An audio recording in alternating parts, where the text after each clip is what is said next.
Okay, it's fucking cold. So this means I'm not going to be advertising this particular video. So yeah, we're here to talk about Feast. The animated short before the Big Hero 6 movie. Which has nothing to do with the horror movie produced by Ben Affleck and Matt Damon. Thank the Lord. Really magic, really obscure reference out of that. Just remembered it. Fair enough. Which ironically had another cast member of 30 Rock in there.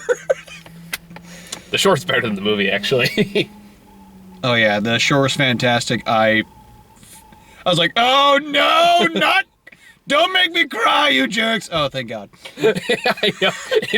I was like, oh no. It is a Disney cartoon, Yeah. so the cartoon's make you happier. Right? The funny thing is, okay, just to surmise the thing, it's basically about a dog and all the food he eats, but there's also... the dog, like, the timeline of what the dog eats, like this man's life, and his, like, with his soon-to-be wife and everything like that. And there's a part where it's just fucking heartbreaking. I know. The funny thing is, like, people were still laughing at the dog, but they didn't realize, like, the really depressing stuff. I know, the shit that was going on in the background. Like, you and I were paying attention to it. It's like, dear God, this is getting hard. Oh, no. Oh, dear. So, yeah, we're here to talk about Big Hero 6. Yeah. Seriously, though, opening short. No, seriously, go watch. You can probably find it online now, but it's really fucking good. But no, Big Hero 6, it's a lot of fun. I had a lot of fun with this movie. Yeah. It's not great, but you know, it's as far as like it's a superhero origin movie. It's a Marvel. Well, technically Marvel is a Disney superhero movie, and that's perfectly okay. So you know, they did a pretty good job with it. So I liked it. I had fun. Yeah. I mean, pretty good pacing because it keeps it a relatively lean hour 45. Yeah. Doesn't even feel that long. Yeah. All pretty interesting characters. The villain... I like the villain. He could use more development, but I liked him. Yeah, I was gonna say they kind of... Yeah, I'll get to my gripe about that later. Nitpick, but... Yeah. Are you seriously gonna hang up on the nose thing? Oh, yeah. No, not that. Something else. Okay. Yeah. I am the nitpicker. And this is my cohort, the nose picker. Oh, anyway. I'm tired. I haven't eaten yet in a while, so, and I may be coming down with something, but let's see, neither here or there. Oh, you're fine, you sissy. No, I just want you to freeze and keep the germs like frozen over there. Now we're good. Me being fried to sleep conveniently. Oh yeah, like another certain thing. Yeah, we'll get to that. But yeah, I mean, if you've seen the trailers, you kind of know what it's about. Yeah. It's basically about a kid, like a it's like a city called San Francisco. San Francisco, that was it. It was like a blend of San Francisco and, well, you know, obviously, Tokyo. But, I know. If you couldn't figure that out yourself, let me blatantly describe it for you. But it just reminded me how much I hate driving in San Francisco. And Tokyo. Take the two most crowded places I know of and smash them together. And you just have places where you can't get anywhere, except unless it's the middle of the night. Or driving in Japan is scary the first few days. Oh yeah, I've seen videos. And I was there. Oh, you were well, not in Tokyo, but it's like... Basically, their idea of 2 lanes is our equivalent to about 1.5 lanes. So I just like... What the hell is that? That's a very good question. I'm pretty sure you're getting a call from the Godzilla makers asking if which Rodan. I'm not sure. I think I might have called a Velociraptor. It sounded more like Rodan than Velociraptor. But anyway, we digress. So, like, the first quarter, like, the first 20 minutes or so is setting up the main plot with, like, Hiro and his older brother... Tadashi. T! With a T! I'm bad with names! We've been over this so many times. But it's okay. And you're sleep deprived. I understand. Anyway. But so yeah, you cut me off for train of thought. Thank you for that. So Tadashi is trying to help his brother out because his brother's getting involved in illegal gambling, like robot fights. Yeah. Which is an interesting way to introduce things. Hey, how do you want to introduce things with a lot of cultural diversity? Get the stereotypical sumo wrestler in there. That's subtle. But anyway, he's only in there for like 5 minutes, so it's not that big of a deal. But, It's just the way they do it, though. It was pretty funny, though. yeah, I don't know. I was like, wasn't that funny? No, sorry. It's coughing in between. It made it seem like I was hacking from laughter. But anyway, it's basically like the older brother trying to get his genius younger brother to get his act together. So he takes him to like the robot lab at his college, which apparently just is filled with like just super mega geniuses to make this amazing bullshit magic science crap. Basically, And basically introduce you all the supporting characters throughout the entire rest of the movie. it was MIT, basically. Yeah, basically, except I don't think MIT's making this kind of thing. I wish they would. I would sign up for MIT in a heartbeat if that's what they're doing. MIT, if they had the tech from NASA, basically. Or, you know, the future. That too. Yeah. So, like, I forget a lot of the characters' name. There's angry punk Asian woman. Gogo Tamago. Gogo Tamago. They just call it Gogo, I think. Yeah. There's the plucky blonde woman. I loved her. Honey Lemon. Honey Lemon. I thought she was great. Honey. Also, ironically, I find it funny how it was the white person, the white character that was saying the Hiro's name like correctly. Oh yeah, like the one that's like actually making the inflections and all that stuff. Yeah. But no, she was great. She was like I don't know, some of those really bubbly, super enthusiastic personalities about science, no less. Science that I actually kind of understand. It's like, oh dude, that's awesome. She was perky and can back things up. Yeah. That didn't come out right. And then you had the Damn it! well, she does make giant bubbles, so I'm sure there's a joke you can make there somewhere. Aha! But anyway, they had like the stereotypical, like that almost kind of a fake out stereotypical big tough black guy who's a total fucking Wasabi. wuss. Wasabi. Ah, kind of makes sense. I mean, funny. Wasabi is a complete wuss. Which I thought was kind of funny. And, oh yeah, and then the one that kind of got on my nerves, which is the slacker hippie douchebag. Yeah, I think it was a Jeff or Alex. It was Jeff. Okay. That sounds more like who's played by TJ Miller. And I am progressively learning I do not like TJ Miller. It's not a hate necessarily. It's like, it's kind of like how I was okay with Wanda Sykes until she wouldn't go away. Yeah. Yeah, he basically just kind of plays the typical, like... Although I will say he was still a hell of a lot better than he was in Transformers. Not really. I'm not sure. At least here, he actually made us laugh. Not really. I remember you laughing once. Once. He got me once. He got me once in Transformers 4, too. What? Different scenarios. I think there was a big difference between laughing at actual legitimate laughter and laughing at the fact that he died. Well, I'm sorry. You did not classify that before that statement was made. So as far as I'm concerned, it counts. Touché! So, and they basically formed like the science squad, and guess which one's the immature one? Guess what? TJ Miller. And I'm sorry. I liked him fine in Cloverfield. Yeah. But here he just really needed to shut up. Because they just gave him way too many lines. Yeah, And it got to the point where just so redundant. So that's one of the things, like, a part of me was wondering, were they trying to mock their whole comic book things? Were they, just shout out their moves? Or was he just given free reign? I'm pretty sure it was definitely the latter. Probably free reign, I would figure. I mean, I kind of appreciate the fact they did straight up said it's a superhero origin story. Yeah. But at the same time, I was like, dude, shut the fuck up. I get it. It's like, you're paid to be the funny guy. We have more interesting characters here. Yeah. That's kind of the problem. Like, I don't think... I'm ranting about a lot of TJ Miller. I apologize. His character bugged me. But it's like, we have characters like actual written personalities. I want to know these people. I don't want to see TJ Miller playing TJ Miller in a fucking anime movie. Because that's all he's doing. Yeah. I guess if you like TJ Miller, it'd be fine, but I don't, apparently. I'm learning. So, yeah. Anyway, so while he's in the robot lab, Tadashi, is that it? Yeah, Tadashi. Tadashi shows Hiro this robot project's working on, which is Baymax, which you've seen all the trailers, the big balloon Stay Puft robot. Yeah. And he's supposed to be like a healthcare provider, and he's played by Scott Adsit. Scott Adsit, who's just fucking great in this. Yeah, he had that perfect, like, deadpan delivery. Deadpan, but there's also a genuine heart to it, too. Like I said, this isn't a great movie, but like the parts that work do really fucking work. I mean, first off, the animation is gorgeous. I mean, it looks fantastic. Yeah. And I was like, holy hell, them water physics and effects. oh yeah, the water physics and the microbots and all that stuff look fantastic. And they got introduced to this whole program is led by Dr. something. Callahan. And spoiler alert, we both kind of figured out right away that he was the bad guy. And we were right. Right.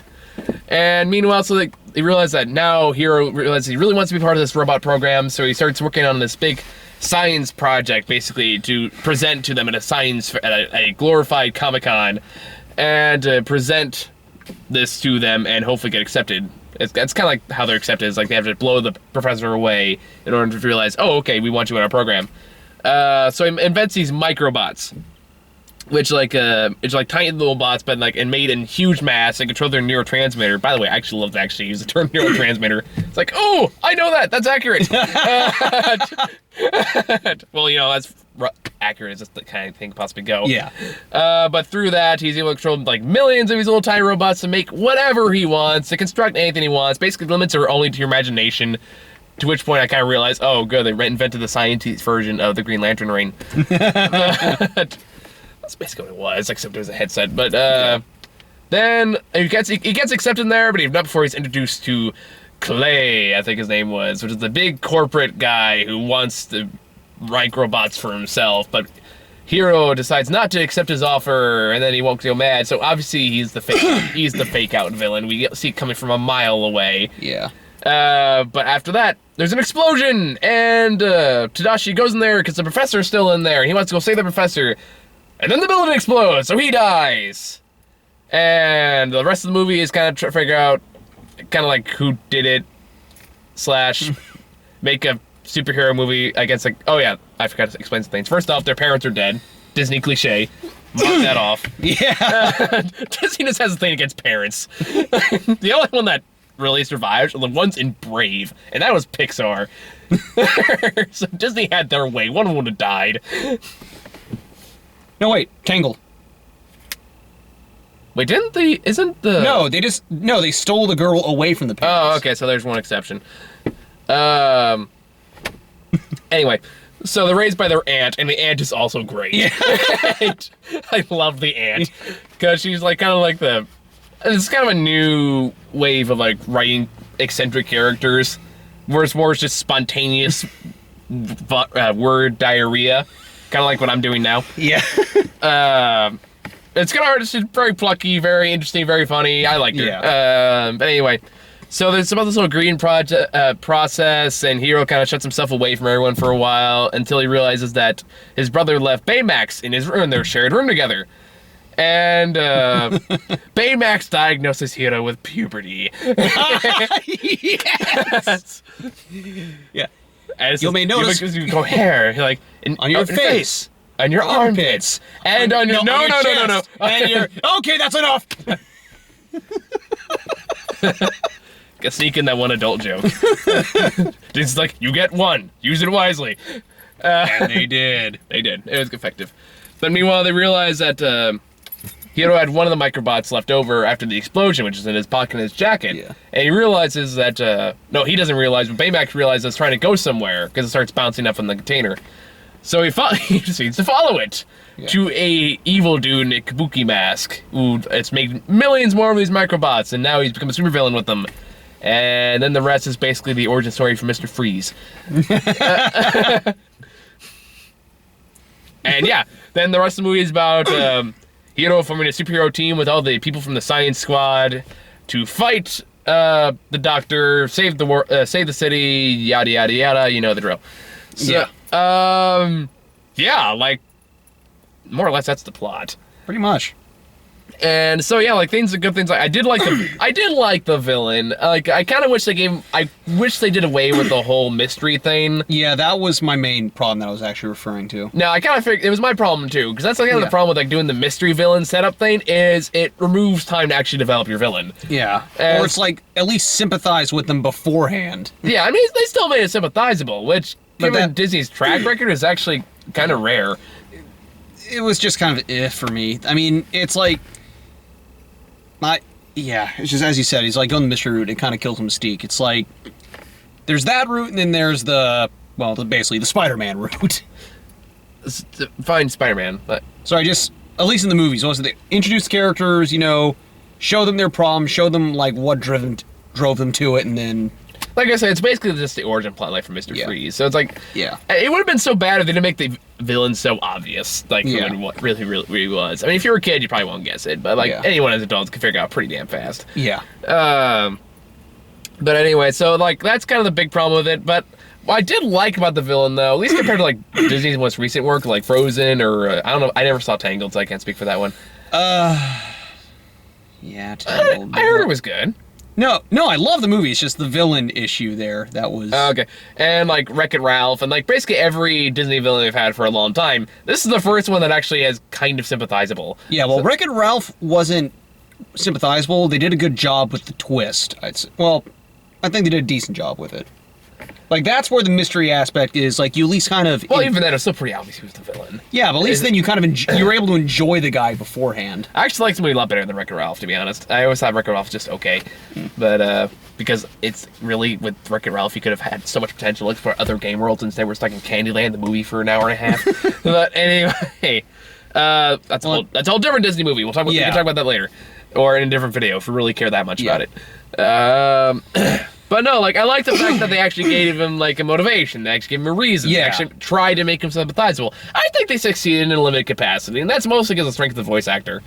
Yeah. Because the guy they got for him was pretty damn good. For the limited Gwen Stacy's father from Spider-Man 3. You really get a giggle out of that, don't you? I don't know, I just find the little Marvel connection just kind of funny there. Makes sense, work with what you know. Yeah. But, either way, the design and animation of them are great. Like, the way that, like, the microbots and all the... Even, like, all the action scenes were fantastic. Oh, yeah. And, like, some of the exposition was a bit clunky. Some of the dialogue was a bit too cheesy. And it got, like, it was fine in the beginning, but near the end, that's when the cliche cheesy dialogue... No, it was kind of present even from the beginning, too. Like, up before Tadashi died, it was kind of, some of the lines... I felt like Hiro's voice actor was just kind of working his way into it, so it sounded kind of cheesy. It's kind of like the beginning of Prince of Egypt. Where, like, the first half was kind of, like, really, really cheesy, and then after you get past that, you're fine. Yeah. But, I keep saying, yeah. It's my phrase. I'll trademark it. Anyway, that's another one. Yeah. Damn it, I'm being too self-aware today. Gotta focus. Okay. The thing that kind of surprised me is, like, this movie, well, I wouldn't say surprised for Disney, but even for Disney, they got some pretty dark moments in there. Like, in terms of the, in terms of the subtext, I'd say. Like, which parts are you talking about? Baymax destroy. Oh, yeah, that was great. I love that scene. I'm just like... There's like a part towards the middle, like, second half, third act of the movie, where they finally catch up to find out what the Kabuki mask guy is and what he's trying to do. And because at this point, Hiro has put together, this is the same guy who killed his brother. Yeah. So obviously he's out for blood. And at that point, that's where he's upgraded Baymax, have the awesome red suit with the awesome fighting capabilities. Yeah. But he realizes Baymax at his core is not designed to hurt people. So he won't hurt him, so he takes out the chip that basically has all the healthcare system, in which case Baymax just goes full on Terminator. Yeah. And just starts just hunting this man down, and it's like, Jesus Christ. Yeah. Because, like, we're going whole red eye, Arnold Schwarzenegger, non-talking shit, and just like, I'm gonna fucking kill you. Yeah. And it's just knocking everyone else. It was a great scene. Like, it was, like I said, really dark. And it led to a really good moment between the two characters afterwards. Like, and that was one of the good things, like, how it kind of, they're eventually able to use that to make a parallel between him and Callahan. Yeah, and it's not so much him, not necessarily just a parallel, just more of just, sorry, probably not the right term, but, they find kind of a similar... I think it was more just about coping and what kind of what took, what it didn't take, and that kind of thing, and realizing. And the idea of, like, what that idea of revenge could lead to. Mm-hmm. Yeah. Sorry, reflection. There we go. Yeah. That was the term I was looking for. So, yeah, I mean, yeah, even then, like, the moral at the end is still kind of cheesy. But I'm glad that he didn't, like, the bad guy didn't listen to the hero, because that always pisses me off whenever that happens. It's like, there isn't, like, we've seen that in movies before, where, like, the hero has a big speech to the bad guy, and the bad guy has a change of heart and does this and that. That's one thing that pissed me off about Treasure Planet. And, like, no, he would just kill them! And he tries. Don't you see? Pretty much. That's what you expect to happen. But, no, like, and one thing I do wish they did more is, like, they kind of do the clunky thing they have, where they have the montage where all the other people are getting figure out their own sciencey things to make superpowers, including TJ fucking Miller. Again, I really just want him to shut up. But I'm sorry, it really got on my nerves after a while, because it turns out he's, like, rich, because fuck it, why not? Oh, and his dad is Stan Lee, because fuck it, why not? The butler was awesome, though. Discount Alfred. Yeah. I don't know, I thought it was okay. But, I mean, it's like... At least he smiled. Hey, Alfred's got way more on him, but... We know. Because Alfred is Alfred. Alfred is the butler. He's not just a butler, he's the butler. Yep. But, I digress. Damn it, I'm not gonna... Fuck. I need to figure out a way around this, but I'll work on that later. So, it eventually leads up to it's a big climactic fight scene. I wish they spent more time with the other characters, to be honest. Yeah. Because we spent some time with them, enough to get their personalities, but not really enough to really know them. I mean, at its core, this is a superhero origin story. Yeah, the only one who gets probably like the most development is Wasabi. And that they explain where the hell he got his name from. Oh, yeah. One time, people. One time, put some wasabi on your shirt. Yeah.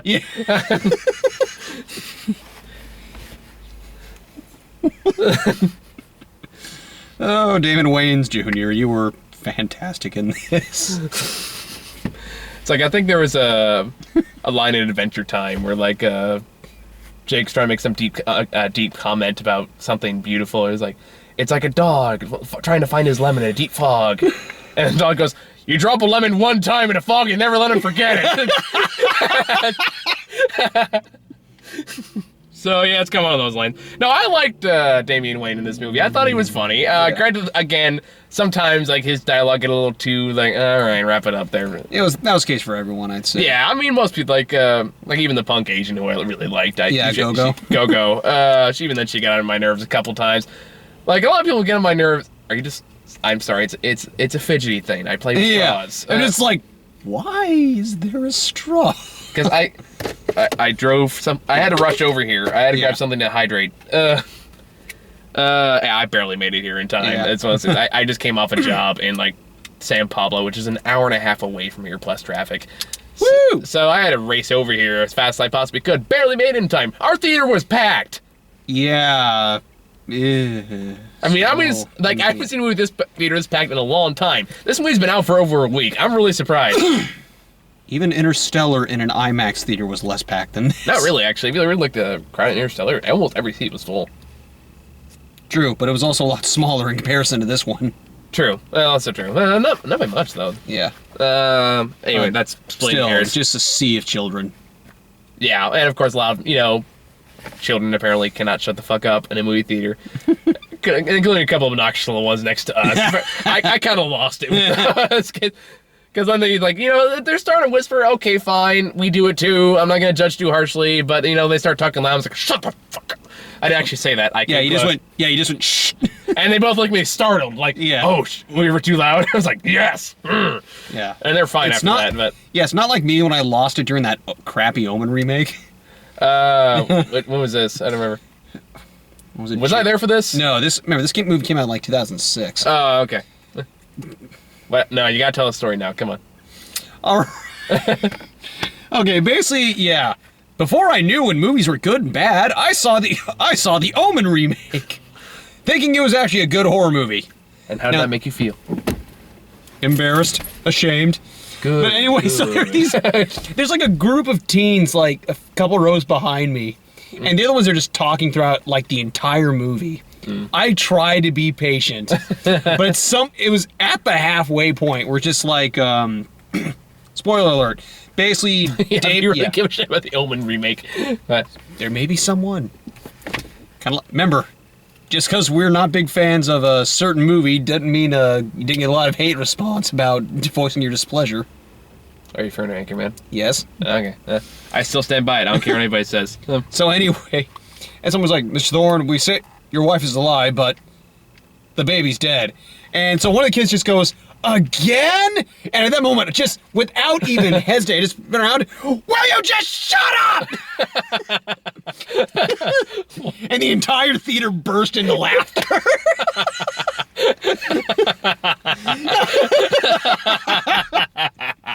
Oh, that's great. I could. Oh, if I had a nickel for every time I want to say that to people. It's like, I think you were there for this. When we saw Gone Girl, there was that weird group of people behind us. I think I said the story before, so I can repeat myself. Go watch the Gone Girl review if you want the story. Yeah. I need a reminder. We'll talk about that later. That's the one where like the guys start talking about like sexy giraffes just laying behind me. Oh, I wasn't there. I was outside the theater when that was going on. I told you about it later. Yeah. Anyway, so Big Hero 6. I mean, there's not much more really to say about it. Yeah, it's a very straightforward movie. So yeah, I mean, that has its pros and cons. You know, things feel a little bit rushed at times. Some of the dialogue's a little cheesy and clunky, as we mentioned, but great action set pieces. The characters are all very likable, even if they're not like super developed. Except T.J. Miller. Yep. I'm sorry. Yeah. No, he did not work for me in this. I understand. He needed to shut the fuck up. Yeah. It's like, even though I got my laughs in the beginning, even I was just kind of, even on that, he just wore thin by like the end of it. It's like, stop being funny, dude. I'm tired of that character archetype. Can we just get rid of it, please? Stop being funny back in the 90s. I know it's San Francisco, but we can put the hippies to rest. I'm sorry, go ahead. Okay. And of course, as we said, great animation, good humor, especially from Baymax. Oh my god. fantastic. La la la la la. Just go. Yeah. We're gonna butcher it. Just don't even try. Yeah. Also for you anime fans, unlike Pacific Rim, this movie has an actual honest-to-God rocket punch. You will be happy. It's not quite as good as the Bat Fist from Dracula Untold. But oh yeah, that. I remember that from the trailer. The Bat Fist was awesome. Shalt thou not judge the Bat Fist. I'm gonna totally lose credit for that when Batman vs Superman comes out. It's gonna suck. I can't use that anymore. Damn it, not sophisticated. But yeah, it's not Disney's best film, but it's still a good one. No, I mean, like, considering the fact that Disney doesn't delve into, like, superhero movies that often, at least the one that's not made by Pixar, this is pretty damn solid for them. Yeah, especially, like, I'm glad they went the dark route. Like, we mentioned Baymax going crazy, and then when Baymax refuses to go, like, do it again afterwards, it's like, yeah, I mean, those just like, those were jeez! I mean, those were easily the best scenes in the movie. Yeah, it's like, I see you went back to classic Disney. We're gonna make you cry! Yeah. Or it's like, what was that? Oh, crap, what was that line? And, Scarecrow in Batman Begins. This is, it's like, they scream and they cry. Just like what you're doing now. Or it's like Matthew McConaughey. They'll make you scream. And they'll make you cry. Just like they're doing right now. It still kind of works. Anyway, I'm not gonna kill you. Although, I'm not gonna save you either. That's the Batman voice, actually. You know, I kind of want to see Matt McConaughey as a serial killer now. Just have him play Jake Gyllenhaal's character in Nightcrawler. Or just watch Killer Joe. Oh yeah, I forgot he was in that. Yeah. All right. Well, was there anything else to say then? Sorry for getting sidetracked. We just have such a good time in the review mobile. Because that's happened. So that doesn't happen enough. Or, you know, what I'm trying to say. Fuck it. No, like I said, this is a pretty solid action movie. I mean, it's not as good as like say The Incredibles, but it holds its own pretty well. I mean, should we compare it to Frozen as far as which one's better? I mean, they're two very different movies, obviously. Yeah. But it all depends on what you're looking for. I mean, Frozen is probably better because it's a bit more self-aware. Yeah, I enjoyed that a little more. I mean, it had Mostly just because the dialogue was sharper, I'd say. Yeah, I would agree. And it's one of those things, before the hype killed it for me, like I said, it was actually a very self-aware movie, which I liked. This one, not nearly self-aware. It probably would have paid to be a little more self-aware. Yeah, like it had its moments. T.J. Miller kind of. Yeah, I think it's probably because T.J. Miller was the self-aware one that kind of killed it. Yeah. I mean, it's not as bad as the brother from Percy Jackson, but it's up there with about Carrie. No, actually, no, it's not even close. Not even close to the character than Carrie. I take that back. That's a horrible comparison. Looking back now. I never thought I'd hear you say something where, no, T.J. Miller's not as bad as that. I got to draw a line somewhere, man. Not as bad as Stephen King writing. Hey, when Stephen King writes annoying characters, he does not hold back. They are annoying as fuck. Oh, yeah. Stephen King right there is, how much of a dick can I write this character? And it wasn't just Carrie's fault. Don't get on the, it was just the remake's fault. You could tell I was Stephen King's fingerprints all over the damn character. But, yeah. Anyway, totally different movie now. Yeah, I think we're basically done talking about Superhero 6. I mean, it's a solid movie. If it gets, I would like it to get a sequel. Yeah, I'm sure it will. I mean, that movie's gotta be hugely popular right now. Surprisingly not overseas. Is it not overseas? You think it would be? Interstellar is the one kicking ass right now. And overseas at least. Yeah, but it's being it here. It's being Interstellar here. But no, I would like to see this movie get a sequel. I'd like to see them expand on what they've done here. I'm sure it will because it's Marvel and Disney. Yeah, I mean, it makes sense at this point. Although surprisingly, Marvel didn't get much credit. There's some argument about stuff. I don't know. Either way, I guess Stan Lee will be the villain in the next one. You know, I would actually pay good money to see that. Yeah.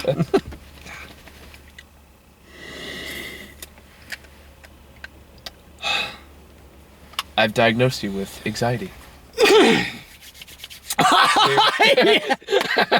You gave me a heart attack! My hands can act as defibrillators. Clear. No! Something like that. Straight face humor. I like that. Okay. But yeah, so I guess trailers then. Yeah. So yeah, you got a lot, actually. For this theater, not as much as usual, actually. Really? Yeah, because usually you get like 6 or something ridiculous with that one. This one we had the short in there too, so they cut out 1 or 2 trailers. Yeah. Seriously, watch the short. The short Find is it amazing. Like, it was almost unfair to play it before the movie. I wanted to. Yeah. It technically wasn't sad enough to cry, but I kind of wanted to do it just out of principle. No, like, it's actually really good. The subtext is fantastic until it makes it a little too obvious, but even then, it's still good. Also, the cell shading animation. Oh, yeah, like the hand drawing stuff mixed with the animation. They tested that with Paper Man. It's far more realized here, but it still looks great either way. Yeah. Anyway, so first trailer. I'm sorry, I don't even know the movie. It's just there. What was it? Minions. Oh, yeah. I'm sorry, I never got on board the Minions hype train. They always bugged me. It was always a marketing ploy. They were always designed as a marketing ploy. It always bugged the shit out of me. Yeah. Because, like, that's not an actual fucking character. And their character, it's dumb. It's really fucking dumb. And I got really, now they're even pretending that the movies aren't about them anymore. I mean, Despicable Me 2 is basically Minions, except that one had Gru in it. This one, there's like, oh fuck, we don't need Steve Carell in this one. Yeah. We'll see if this works. We'll have dinosaurs and Napoleon and whoever was a big villain in New York 1968. I don't give a shit. I don't care. It's just one of those things, like, it's... When I saw it, it's just like, Martin Scorsese, Martin Scorsese, Martin Scorsese. It'd be great if the L worked for Mark Wahlberg. Yeah. Sorry, I'm just also imagining... No, they worked for George Lucas. That's how the Star Wars prequels were made.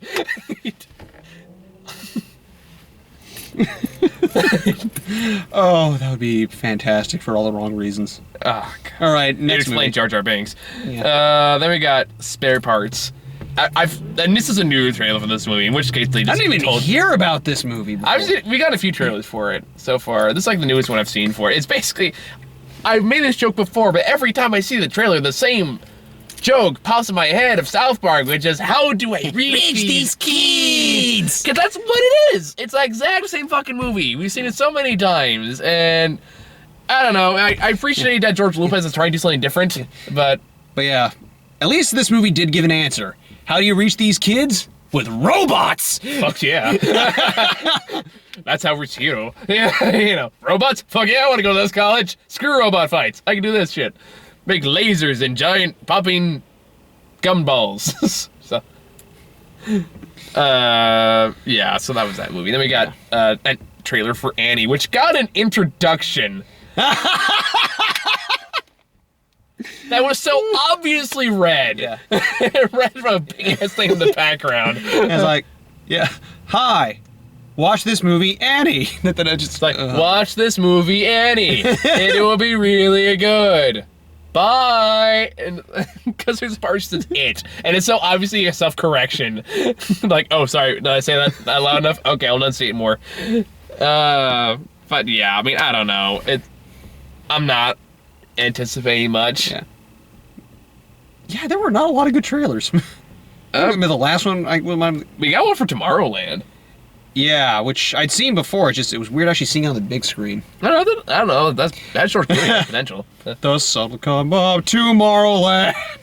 Then I can't help that thing. That stupid "Sun Come Up Tomorrow" thing from Annie, and then just following by Tomorrowland. It's just that stupid joke is running in my head the entire time.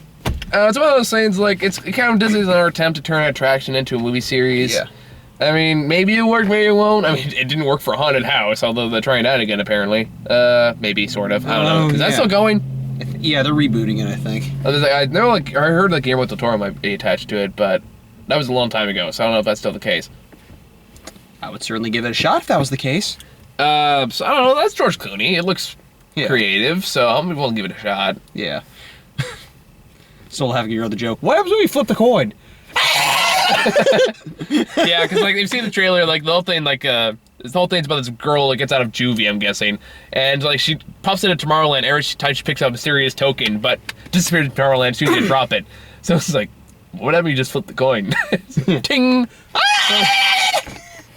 You destroyed Tomorrowland! Oh God! Walt Disney's gonna be so pissed. I thought he was dead. His head isn't. Yeah. And then we got a surprise trailer. I didn't even know they had a teaser for this out yet, which was Inside Out, which is Pixar's next movie, I'm guessing. Wait, which one? Inside Out.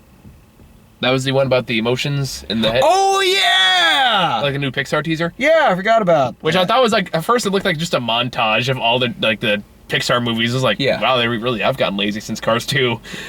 Yeah. But now it turns out it's a trailer for a movie called Inside Out, which is about emotions in someone's head, little voices inside their head.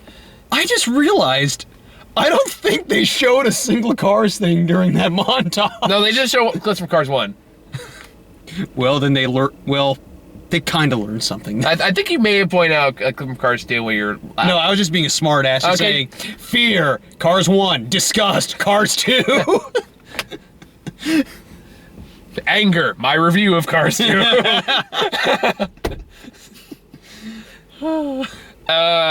But yeah, we don't talk about Cars 2. Or at least people who don't want to deliberately piss me off, which means you and Wes, don't talk about Cars 2 in front of me. I know, we just make sure you... Make sure we never forget it. Like, that's the problem. When Cars 3 comes out, it's going to be... My reviews, that's going to be way overhyped. Because everyone's going, hey, are you going to review Cars 3? Hey. So I'm guessing those bad feelings are still kind of backed up in there, aren't they? Well, you know, it's like if I mentioned Scary Movie 5. I think you missed the joke, considering what these subjects are. Oh, god damn it! Found another one! Fucking puns! Fuck me! Captain Profanity, hard at work. I'm sorry, what was that about Scary Movie 5? Oh, right. Vacuum cleaner pool party.